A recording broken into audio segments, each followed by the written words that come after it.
ఢిల్లీలో ఎన్డీఏ గెలుపు కేవలం ఢిల్లీ ప్రజల గెలుపు కాదని, ఇది దేశ ప్రజల గెలుపు కూడా అని, పీపుల్స్ ఫస్ట్ అనే మోడల్ మాత్రమే పనిచేస్తుందని ఈ ఎన్నికే మరోసారి నిరూపించిందని ఆంధ్రప్రదేశ్ ముఖ్యమంత్రి నారా చంద్రబాబు నాయుడు అన్నారు.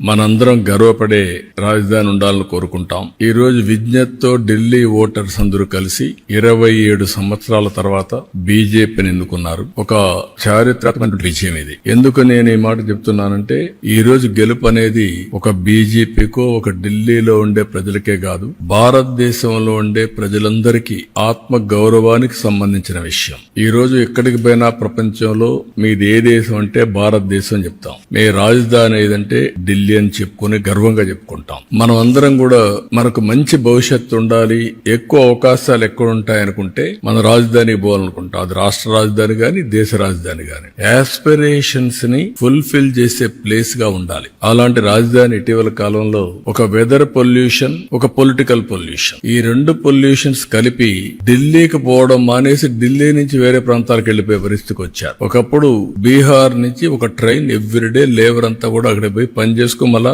ఈవినింగ్ ఢిల్లీ నుంచి బీహార్కి వెళ్ళేవాడు. ఇప్పుడు బీహార్ నుంచి ఢిల్లీకి రావడంలా పరిపాలన అంటే ఎట్లుంటుందంటే ఒక్కొక్కసారి పరిస్థితులన్నీ కూడా తారుమారయ్యే పరిస్థితులు వస్తుంది. దానికి ఉదాహరణ ఢిల్లీ. అయితే ఇక్కడ ఏ మోడల్ వర్కౌట్ అవుతుంది భారతదేశంలో అనుకుంటే, ప్రపంచంలో ఎక్కడ గాని భారతదేశంలో గాని పీపుల్స్ ఫస్ట్ ఒక సస్టైనబుల్ మోడల్ క్రియేట్ చేయాల్సిన అవసరం ఉంది. అదే నరేంద్ర మోడీ ఒక సస్టైనబుల్ మోడల్ ని క్రియేట్ చేస్తున్నాడు. ఆయన్ని మనస్ఫూర్తిగా అభినందిస్తున్నాం. ఈ రోజు ఢిల్లీలో గెలుపు కూడా ప్రధానమంత్రి నరేంద్ర మోడీ గారిపై నుండే నమ్మకం. ఆ నమ్మకంతో ఢిల్లీ ప్రజలు నరేంద్ర మోడీ గారి నాయకత్వాన్ని బలపరిచారు.